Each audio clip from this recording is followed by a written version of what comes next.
Recording is on. Okay, today is November 8th, and we're continuing our discussion on the Desiderata Extinctionati, and it will be another open discussion. So I'll start it off, whoever wants to. Does anybody have an urgent question? Because I was going to give everybody a kind of a relaxation technique.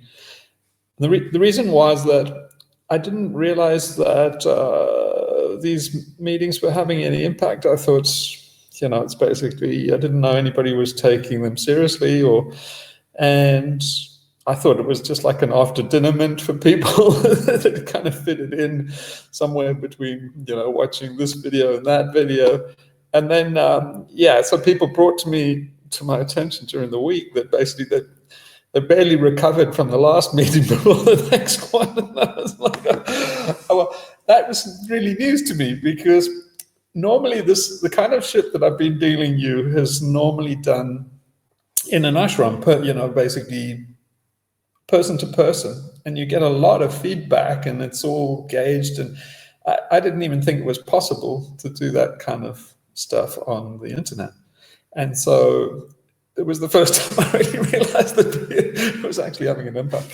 So I didn't realize that the tension and psychic energy was going up, and that's a very good thing, because I from my point of view, I get no feedback. It's kind of like a broken telephone, and when people drop off or don't appear, or I don't know. I don't know if it's a bad internet connection, or whether they've taken out the cat, or whether it's basically.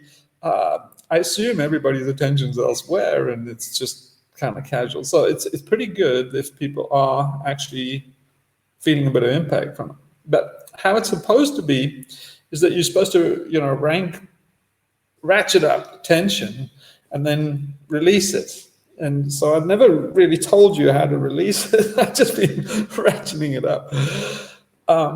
So would you like me to explain to you some of the techniques for just releasing all the tension? So they basically mindfulness techniques. So it's the same stuff that's peddled by self-help gurus and stuff all over the place.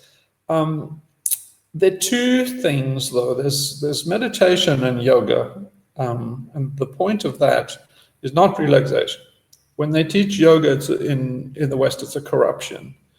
What yoga is almost the exact opposite of what they teach you in the West. So yoga is supposed to be Raja Yoga. It means it's supposed to build you up to be a king. And what all these guys, everybody from Sam Smith to Ken Wilber and Eckhart Tolle and all these guys, what they're doing is they're selling you a slave technique to basically subdue you and relax, so that you can take the tension, the structural tension that industrial civilization gives to you.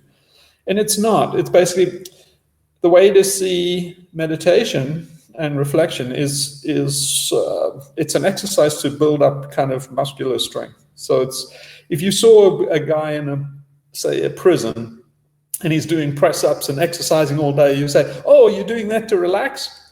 No, he's doing that so he doesn't get a shiv in the ribs. It's basically, he's doing that to break out of the prison. So, basically build up his strength to break the bars.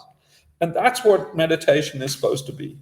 But what they sell it as is, a coping thing so that you can be better adjusted. And look, you should not be adjusted to our lifestyle, right? They are selling you bad shit, So anyway, but now, having said that, that's meditation.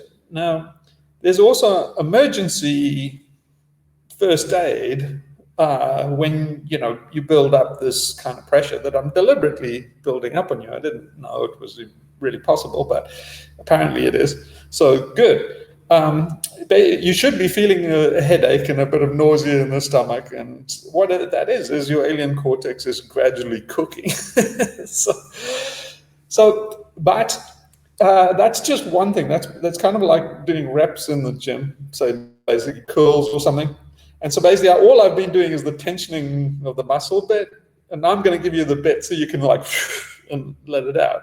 So then it's basically tension and release like that. So just to give you, it's a strengthening exercise, and what you're strengthening is your tension, like a muscle. Okay, so now, just some bit of background in, because all of this stuff is inherited from Hinduism, so it comes from the East, and how they describe it in particularly the Bhagavad Gita. I think the first thing that could be wrong here, but I think the very first description of how to meditate is either in one of the Upanishads or in the Bhagavad Gita, but I think it's in the Bhagavad Gita, and then Krishna explains to Arjuna how to meditate properly.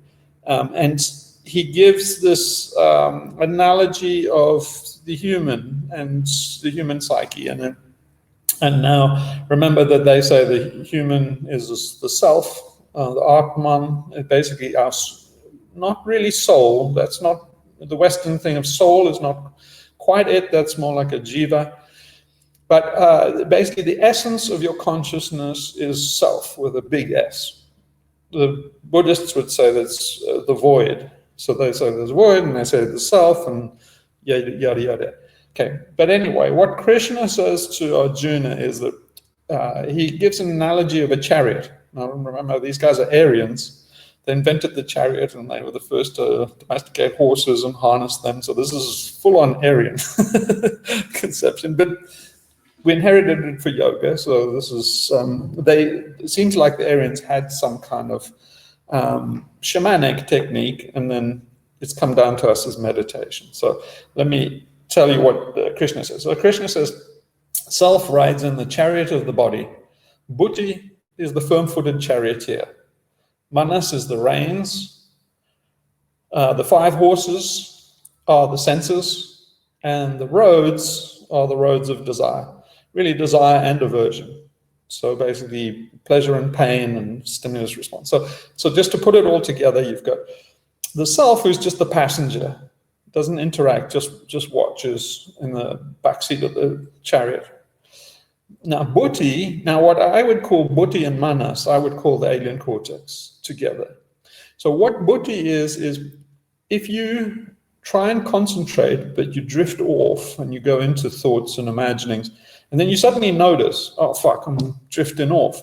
Then you pull yourself back to a point of attention.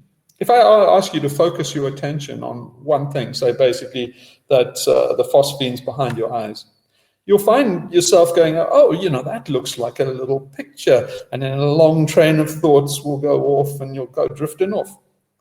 You must pull yourself back from there. And then when you pull yourself back, that's one kind of rep as a curl, weightlifting.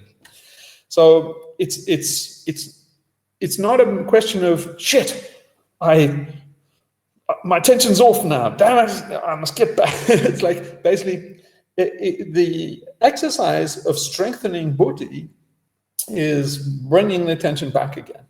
So it's basically, that's the strength training. So you don't have to beat yourself up and say, oh, I'm crap at keeping my attention. Yes, it's like you drift away, you notice it's drifted away, and then you pull back. That pulling back to the center of attention continually like that strengthens buddhi. So it's like doing pull-ups. And you can hold much longer after a while, but the main thing is to build up your strength. So you let go and drift off, and then you'd notice, oh shit, I'm drifting off. Pull your attention back, and you just carry on doing that. And that's basically what buddhi is. So buddhi is that little thing in you that goes, hey, fuck, I'm drifting off, and then pulls it back. So I think in Hindus would say that it's the root of but is attention. It's basically, it's, I don't know what we'd say in the West, but attention's good enough. So they would say that it's discriminating mind. So it's almost like your conscience, almost like a governor on yourself. It's your self-control, right? So, I mean, to me, it's just your alien cortex. But now, buddhi, the firm-footed chariot, it's not a very firm-footed charioteer with most people, because most people are like jello. They're just kind of, squirrel, and their whole life's a mess. They're not attend. They don't know how to attend for 2 seconds. So they've got no strength. They're kind of like flab when it comes to holding their attention. But it's supposed to be a firm-footed charioteer. If you get good at doing this, then you'd be able to hold your attention for an hour or more and not drift off into a funk or go to sleep. If you do any meditation and it's just like, oh, fuck, I was kind of asleep and an hour passed, you're wasting your time. You might as well go and have a snooze. It's not doing anything. So basically, the only bit that counts is when you really, I've said in previous videos, it's just look at the phosphenes behind your eyes. If you just press lightly behind your eyes, you'll see kind of a halo with a dark center.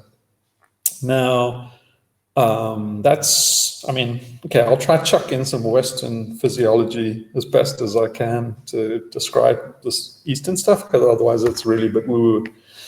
All of this stuff has a good basis in Western physiology. So that what you're seeing there with the phosphenes is really from your occipital lobe, and it's a feedback loop. You see because you've got sensory deprivation once your eyes are closed. There's a feed-forward loop from your occipital lobe and your visual apparatus that stimulates the now dormant, basically cones in your eyes, essentially. Now, a Hindu wouldn't agree with any of this, by the way, but this is what a Western neurologist might say. So then, what that does is it feeds back. So then you wind up in a feedback loop, a cycle. And the phosphenes get enhanced because you have a thing that's saying zoom on that, Spock. So it tries to zoom, but it's zooming on itself. So the net result is what you're really doing is you're pumping some neurotransmitter like melanin, and it's probably got something to do with your third eye. You're basically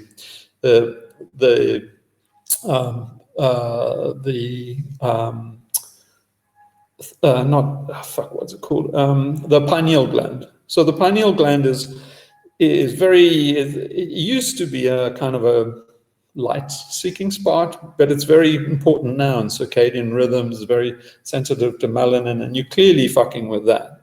So they kind of knew that in the basic bit of neurology, and I think Descartes picked up on that a bit, and he said, well, your consciousness must be in your pineal gland because it's singular and consciousness is singular. And so he's clearly riffing off a bit of hearsay that he got from Hinduism and stuff. But anyway, I just don't want to make it too woo-woo and Hindu and say that this is legit stuff. It's, basically you are frigging with your neurochemistry. So I just wanted to set that kind of tone. Now, okay, so then what Buddhi is doing, then they say Buddhi has got the reins. Now, the reins are manas. Now, manas is what we would commonly call just discursive mind, right? So basically it would be the little voice in your head. So manas is like in Shakespearean terms, it would be Puck in Midsummer Night's Dream, circle the world 3 times, imagine this, it's a time machine, it goes backwards and forwards, it's all over the place. But it is actually, they knew their neurology even back in the, in the Indus Valley, because neurologists will tell you, that is actually the cones that you have, these axons that go up, there's your alien cortex or neocortex, about 6 millimeters, and then they come down again. And if you could, and what that is doing, manas is doing, or the alien cortex it's doing the same kind of reinforcement, but it's connected to your senses. So your senses are coming in masses of information, far too much information to process from your 5 senses, the horses. And each stage is filtering them out.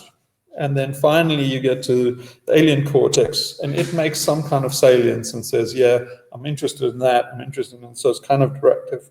But then the Hindus would say, well, that's the directive part is buddhi, the charioteer. Manas is connecting you to the senses. Okay, so here's the normal thing that happens with Westerners. The Westerners are just bleeding energy all the time, and they in their heads. So everybody's in their heads, and now we've got a new head. This is our alien cortex reified in silicon, and this is our extended head. So like Elon Musk says, we're all cyborgs now. Unfortunately, he's a little bit right there. But basically, the Manas is as dumb as pig shit. It basically is good at, getting university degrees, but it's super. It doesn't know that it's as stupid as pig shit, just like doctors of philosophy don't know they're stupid as pig shit. So it's, but here is your doctor of philosophy in Silicon. Here's Mr. Silicon, and he's talking to this tyrant in your head, this Mr. Know-it-all, mainly on the left side, which is your alien cortex, and then basically the two of them are normally in this little yabba yabba yabba dialogue. And whatever happens, it's like, oh, I know him, he's an ass, and blah blah blah blah blah, and this ongoing thing. And meanwhile, what's happening is energy is draining out of your system, because the other brain layers in my conception of neurology and a layered brain model, the other four brain layers, like the old evolutionary brain layers, like the primate brain or the mammalian brain underneath that, or basically the reptilian brain and the kind of basic spinal cord stuff like the fish brain, you'd say. All of those we inherited at those stages of our evolution. But you see, what you're doing is, while your alien cortex or manas is going in this little dream world, even when it's watching a movie or doom scrolling, it's, basically there's light on pixels on a screen. This doesn't exist. It's just light on a, but it shows an image of like the Arctic going, or the polar bears dying, and then basically Manas goes, fuck, polar bears dying, and then it goes all the way down the cascade, and by the time it gets to like the reptilian brain, says oh, deep shit going down. Now, we weren't evolved to doom scroll. So what's happening is your limbic system is going, fuck, danger, danger, I got to just signal from the boss. The boss just said there's fucking danger. What the boss is saying is, I'm doom scrolling on Reddit. And basically, but the reptilian brain is only designed for, Jesus Christ, there's a T-Rex in front of me. And then it's, 4 Fs, basically fight, flight, freeze, so fight, freeze, or fuck it. And so basically, if you're looking at porn, then then the reptilian brain is going, oh yeah, fuck that, and it's like, well, you can't. It's silicon. It's like, but so we're completely fucking with our older brain layers, our older evolutionary brain layers, this new one that's now dominates our world, and we live in our alien cortex, in an alien cortex world, in an alien environment. That's why I call it that.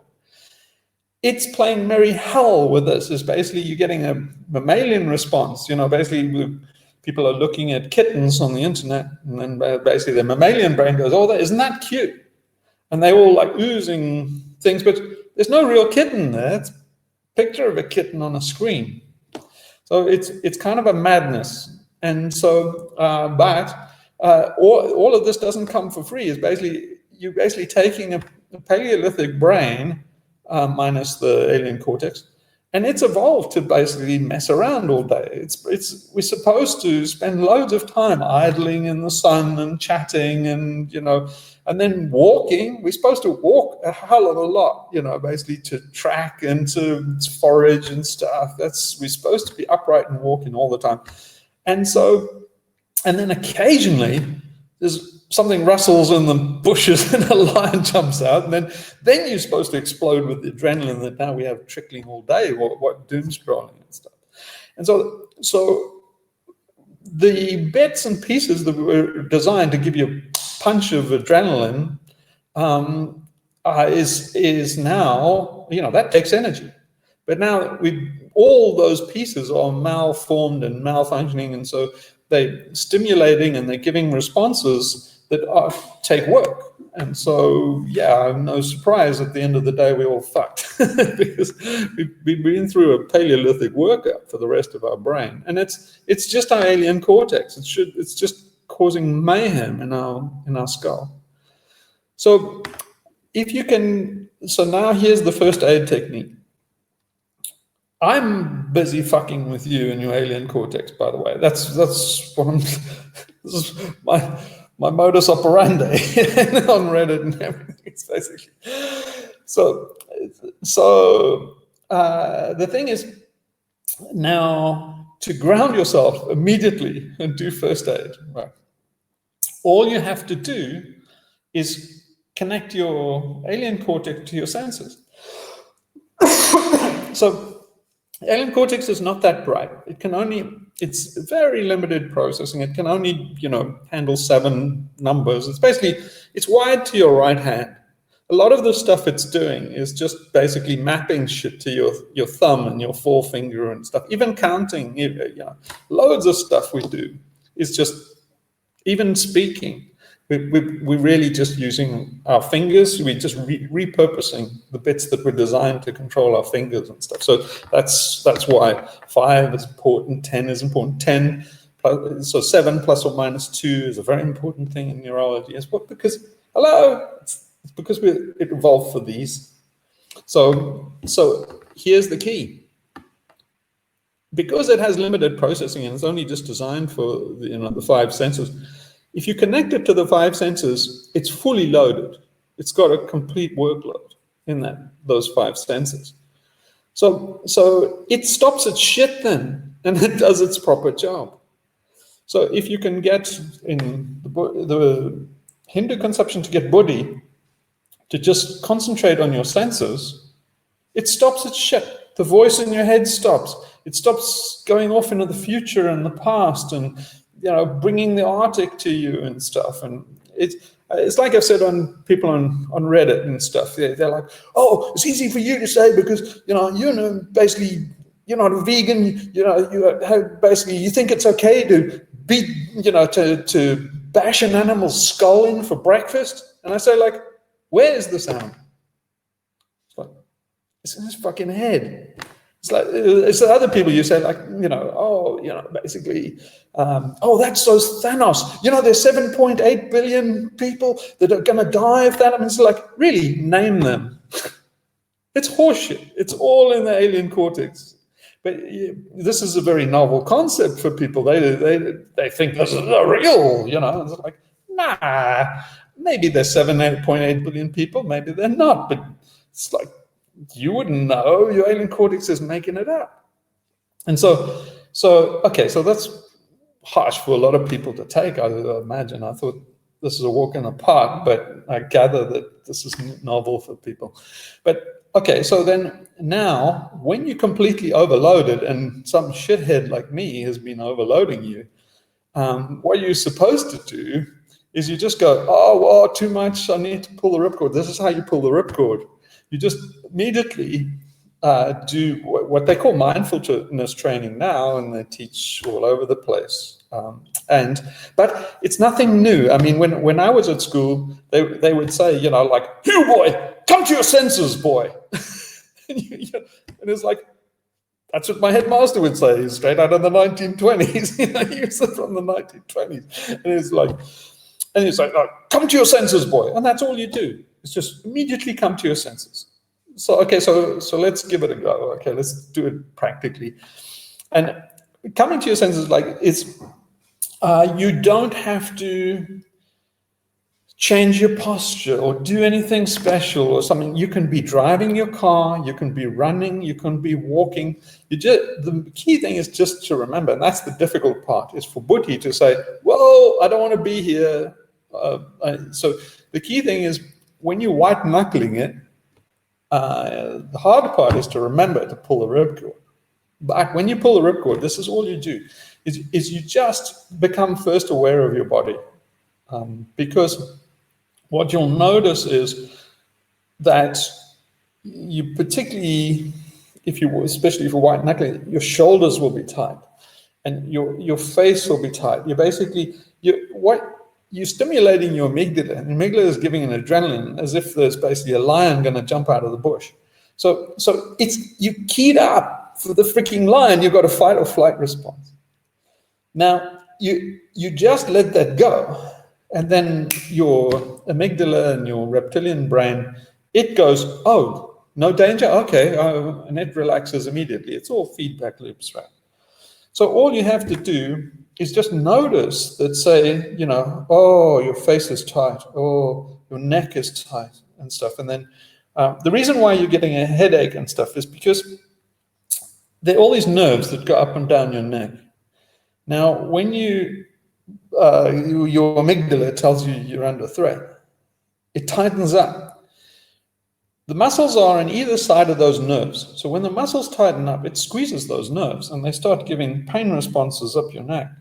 So that's how you get a headache. Once you know that, it's a very good technique, because you won't ever need to get a headache if you have a hangover or something, because it's the same thing with a hangover. Is your blood vessels are dilating, the muscles contract to squeeze them, and so basically that gives you a headache, because between the blood vessels and the muscles there's the nerves, and they get pinched, and then you get a headache.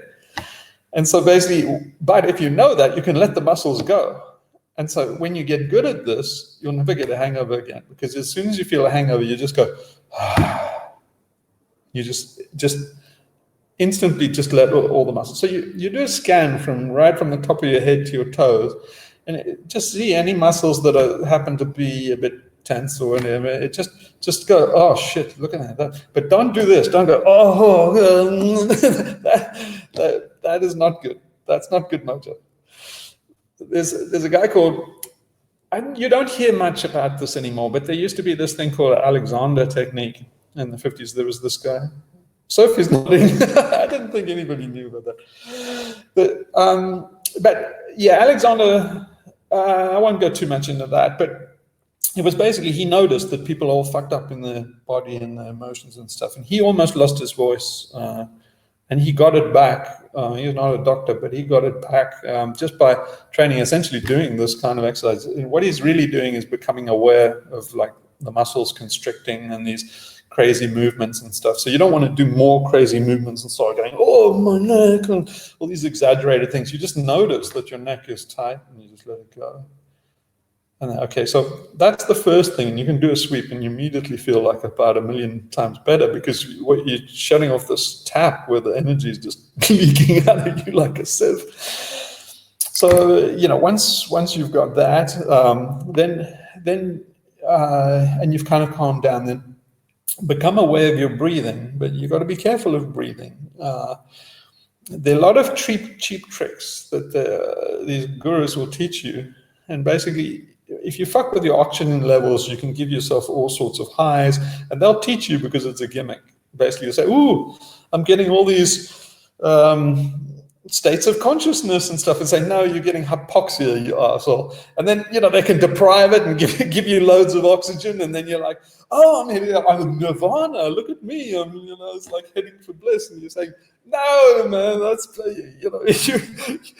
you basically got the opposite of hypoxia, I can't remember, but anyway, you've got too much oxygen.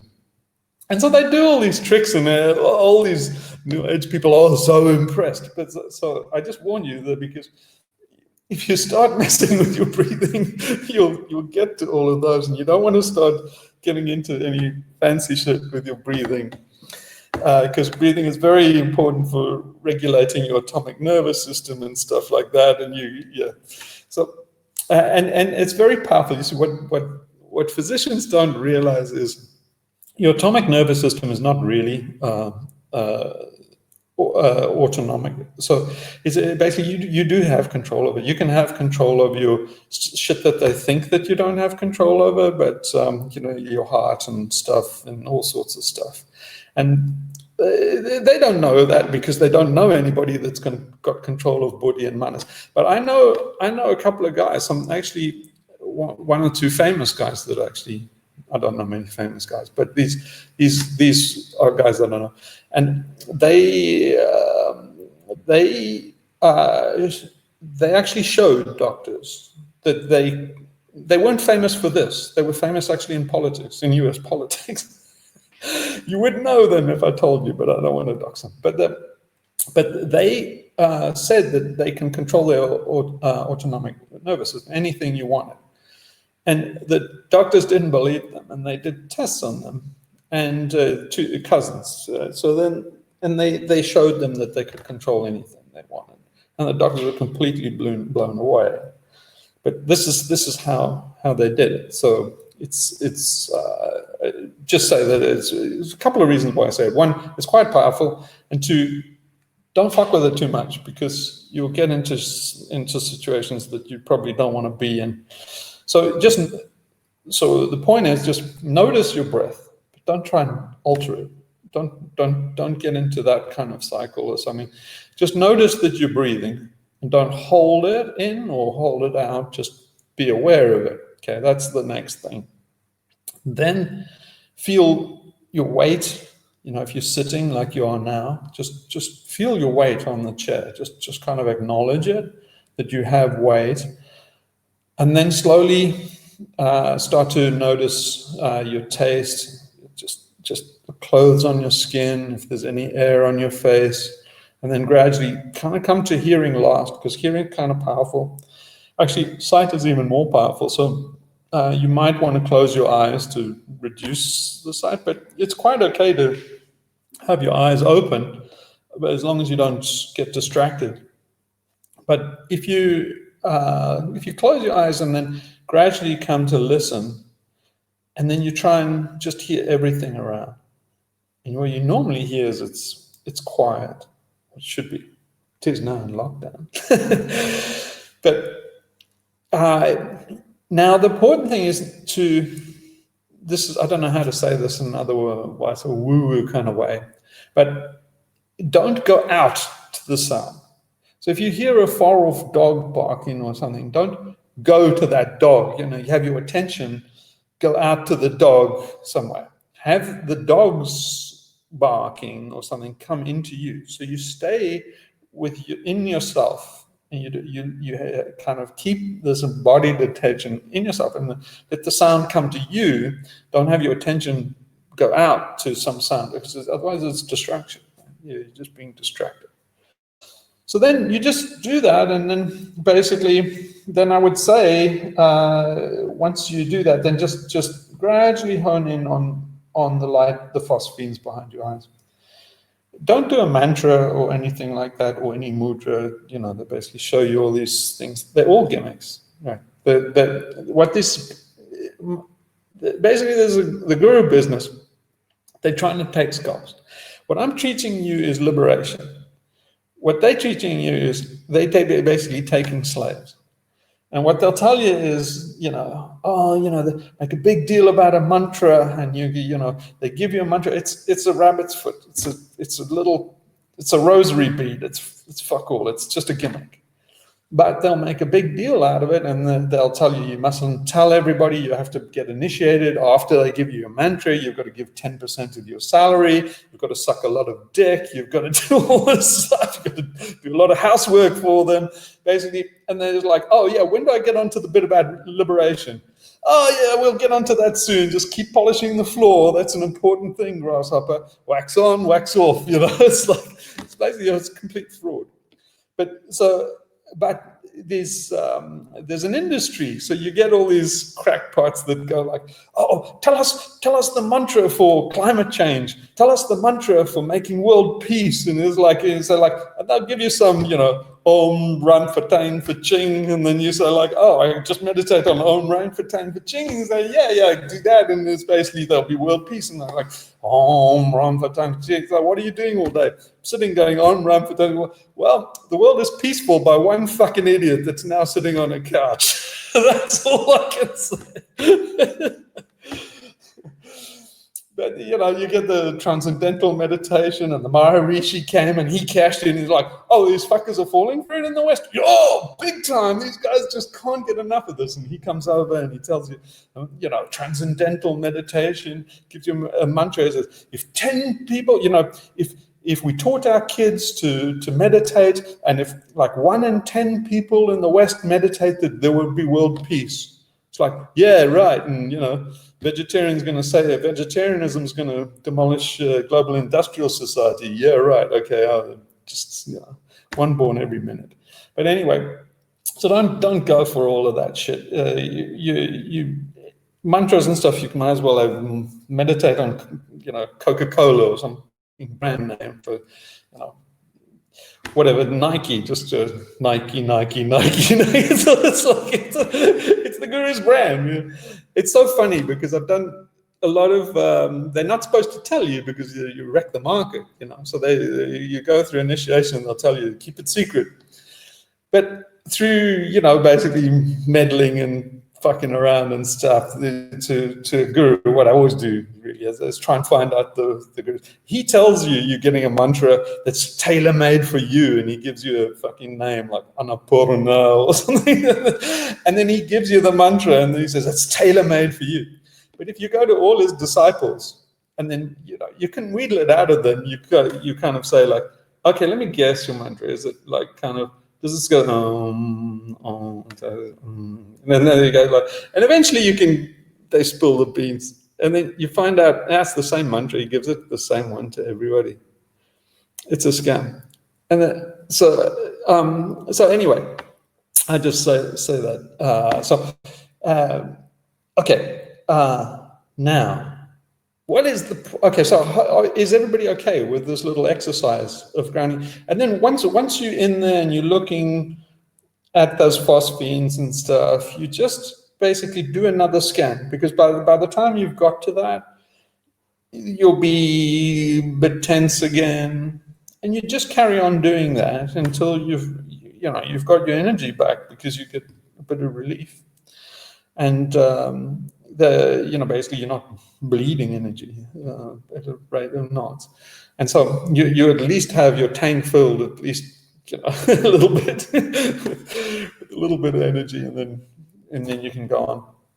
But you can do that exercise. It's just a mindfulness exercise, and that is a relaxation technique. So that is, but you're not supposed to do it so that you get to be some, guy on an even plane that's desirelessness and full of bliss and stuff. And that's kind of muck. That's going off track. Okay, so that's the little exercise that you can do for emergency relief. Just pull the ripcord, as opposed to meditation. And meditation is like going to the gym, and the meditation is for, let's say, moksha, or release, right? Liberation. And you say, like, okay, well, why does all this fussing around wind up in liberation? And it's like, okay, this is a difficult one, especially for Westerners. And it requires a lot of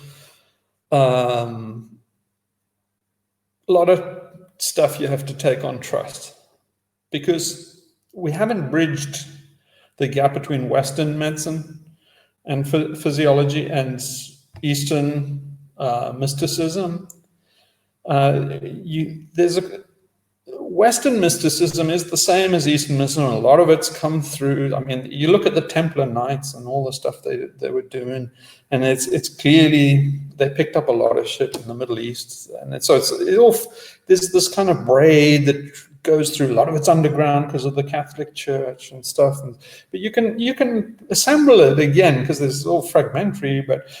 But the major thing is we now have a picture in the West where everything is materialistic, and it's just blah blah.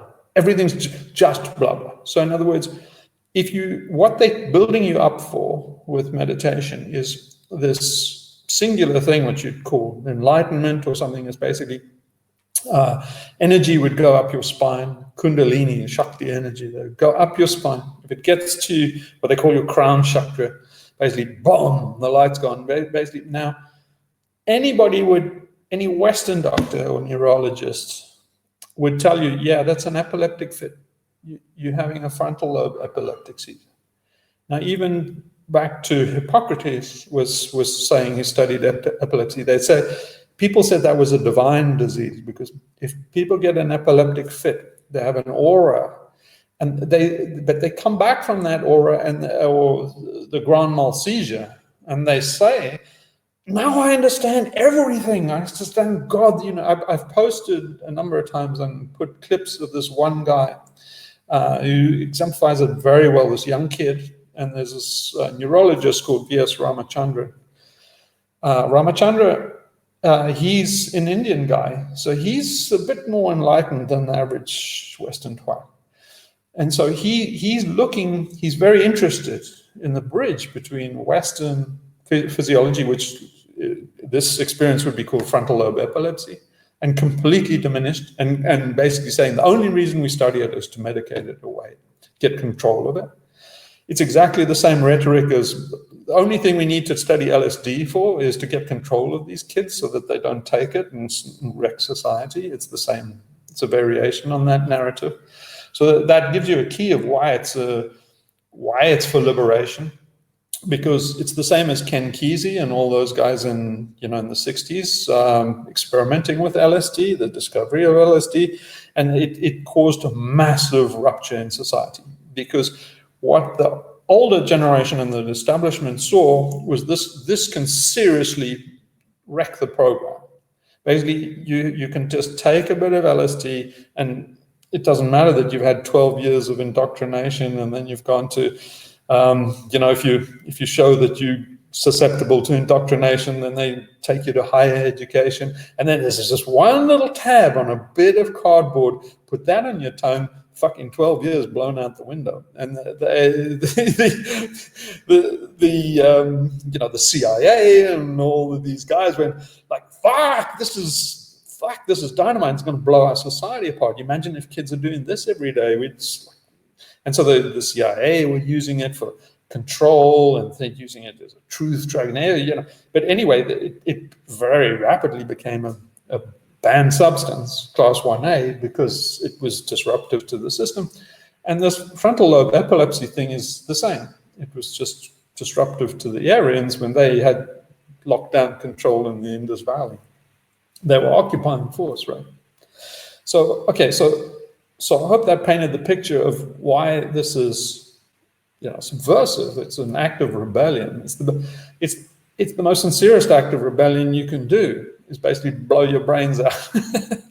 Because it's the alien cortex and the meta-alien cortex that is keeping industrial society together. It is its project. It's its mortality project. If you take LSD and you've blown its program out the water, it is goes into full alarm mode, saying, hey, if I'm not in this picture, I don't exist. And somewhere deep, the alien cortex is narcissistic. Somewhere deep down, it's kind of Trumpish. It kind of has imposter syndrome, and it knows it doesn't exist, and it feels like it's superfluous. And it created a whole culture and industrial society in this world that's now killing us, just to justify its existence. It basically created a habitat where it was essential so that we couldn't say, we don't need you. Because it knows in its heart of heart it's superfluous requirements, just like Trump knows he's completely superfluous to the human race. But he's going to make the situation, he's going to engineer a habitat for himself where he's necessary. And so that's the dynamic going on. And that's why it's such an act of rebellion. It's not quite such an act of rebellion to take LSD, because they can always take that away from you. What's given can be taken away. If you do this yourself, that's dangerous. Okay, so and it always was dangerous. This has been dangerous for thousands of years. And so now, if you take V.S. Ramachandran and is studying frontal lobe epilepsy, then he would say, this is fascinating because it's right on the edge of all these religious experiences where all these philosophies come together. People get a strong sense that they understand their place in the universe, that they say themselves. They often come back and say, I am God. I am Jesus. It's very important what the background was. If they're Christian, give them, if they're Christian mystics, right on the edge of a realization, you can tip them over the edge with a bit of LSD. But what they'll come back with, the interpretation will be a Christian interpretation. So they will interpret the experiences Yahweh and Jesus and the same with the Hindu. Basically, their culture going in, they'll come out again with this Hindu interpretation of this event. Now, to Western neurologists, they say this event is just basically all your brain cells are fired together. It's like an overload of the circuit. you basically, if you carry on doing this overload, you know the Hebbian model, where if neurons that fire together wire together, they say you must stop doing these epileptic fits, because they will become easier and easier. You'll wire up more and more neurons together, and basically they'll happen more often. It'll get worse, and you'll get more useless to society. You'll get more unproductive as a person, and now the patient is in a bad position, because they want connection to the universe and to God and to this massive bit that just before they pass out, because it's a fantastic experience. It's an orgasm, right? So, but then the doctor and society is saying, yeah, but this is dangerous shit. You're useless to society. You're not productive. You won't be able to hold down a job. What's happening to the alien cortex's program? And so they normally reluctantly go for medication to control the aura. But really, what it is the alien cortex is controlling their basically their defection from the program. Civilization, world industrialism. And so basically they saying, you have a problem, you must do self-control, here's the bottle, take the bottle, get controlled, and then that's the narrative. So, but but then some little bastard like me comes along, or a shaman or guy, basically he always came and wrecked this program since the caves. If you go into the Shobi caves, those guys are shamans. What they're doing is very subversive shit. And they not in Shobi Cave. In Shobi Cave, they're relieving death anxiety. They're telling people what happens in the afterlife and stuff, I think. But by the time you get to civilization and authoritarianism, then they're teaching liberation from being a slave under authoritarianism, all sorts of stuff like that. But anyway, what a little shit like me will come and do is try and liberate you from that, and teach you this, how you can actually have an epileptic fit. And I'm not sure I want an epileptic fit. And you may well be right, depending on whether you want to stay a slave your life or you want to be liberated. But this Western neurological viewpoints of it's just an epileptic fit. I must spend a little time on that, because Soren Kierkegaard had this. Basically, I think he might have, I'm not sure what his status was in terms, definitely enlightened, but I'm not sure what form that took. He might have been epileptic for all I know. But anyway, Soren Kierkegaard and many others wrote about the just thing. So it's just so particularly in a Nordic country, or in Germany, you would say, like, I've seen the whole universe, I understand it now. And they say, it's just an epileptic fit. Now, don't go to town on it. It's just this. So he's saying, like, well, kind of right and they're kind of wrong. Okay, they're kind of right because it is just an epileptic fit. Hippocrates was saying, when we understand this divine madness, we'll be able to control it. It's just a disease of the brain. And you say, like, you're right and you're wrong. This is the way I would describe it, is like I've said many times, is you have in your brain, and as a living organism, you're not a shard of the bigger universe. You're not a piece. You're not a little, part of the jigsaw that fits into the bigger piece. That's not right. You're more like a hologram. If you get a hologram, smash it with a hammer, you don't wind up with shards of the hologram. Each one of those becomes a complete hologram. Whatever the object was before, if it was a flower pot, you smash it, you've got a million flower pots.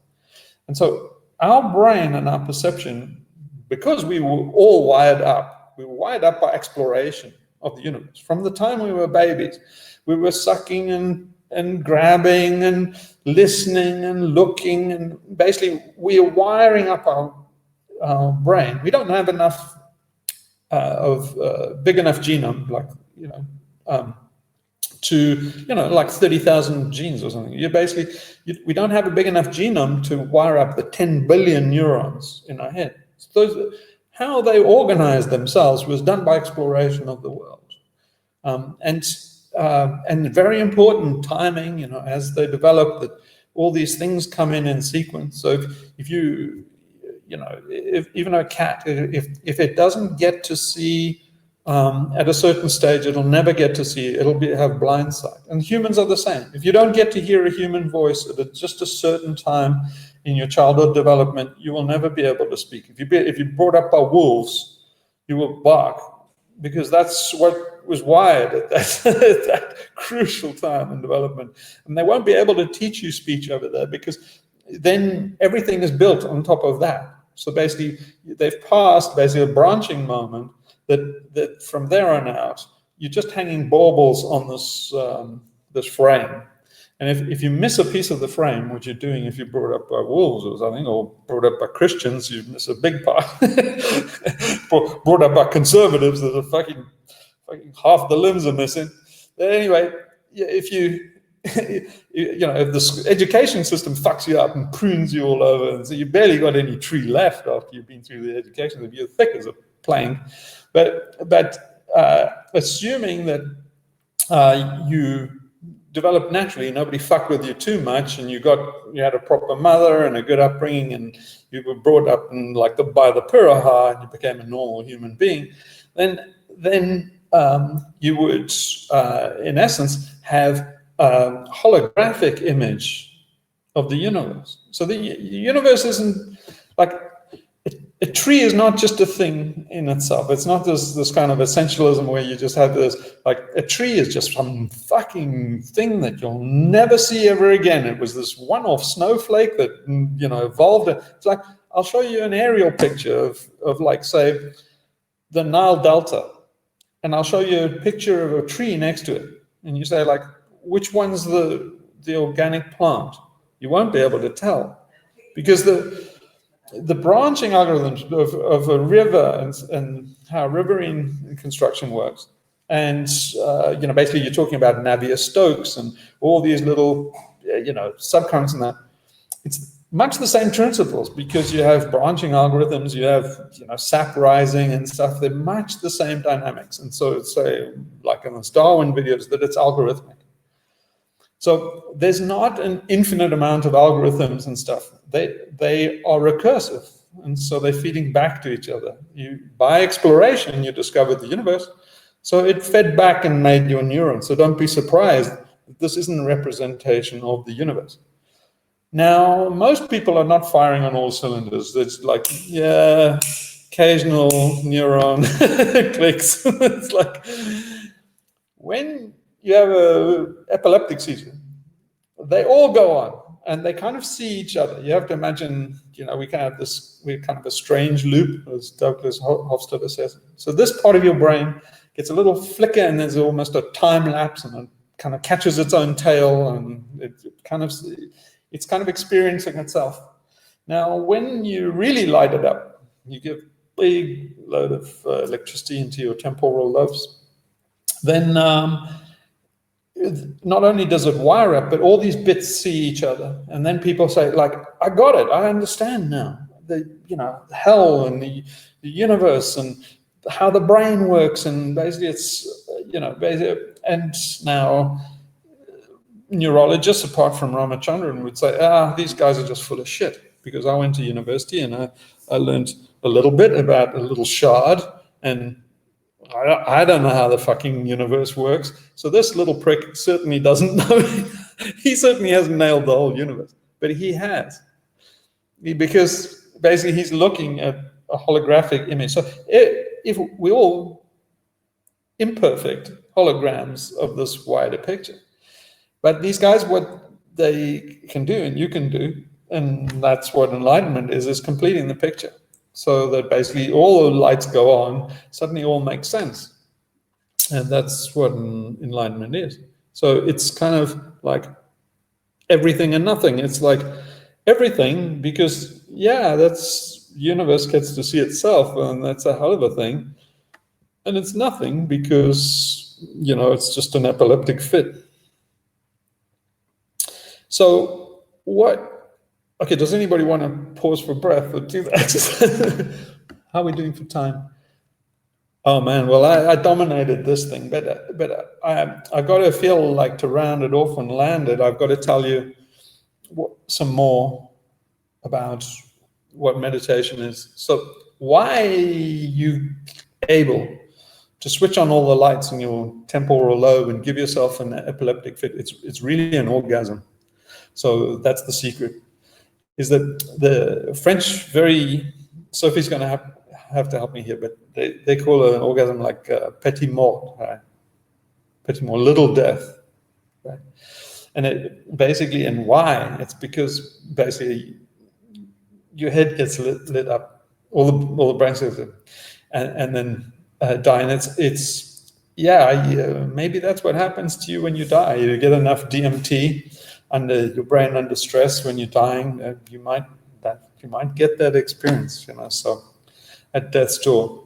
So okay, now because it's an orgasm is important, because it gives you a clue of how you get there. And the way, one of the things that they won't tell you, especially with the hacks, is what you're doing is you're sublimating sexual energy to get this, trading it off for this epileptic fit. And so now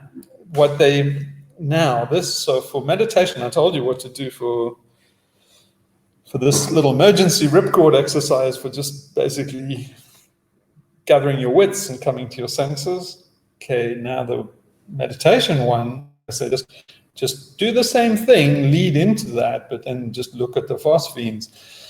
Is what you're doing there is it'll go all the way down your spine. So the Indians say, so in the yogic tradition, you won't hear this from your Tai Chi teacher or from your Qigong hack. They're not going to tell you, because most of them don't know. There's so many people making money teaching meditation, and they don't know what meditation is, they don't know what yoga is, and they don't know what they're doing. And inevitably, what happens is somebody comes to them and they say, ooh, I'm getting these weird feelings and shit, and then what they're trying to say is, I'm getting an erection, or I'm getting, my vulva stimulated and stuff. And then, people go, am I still going?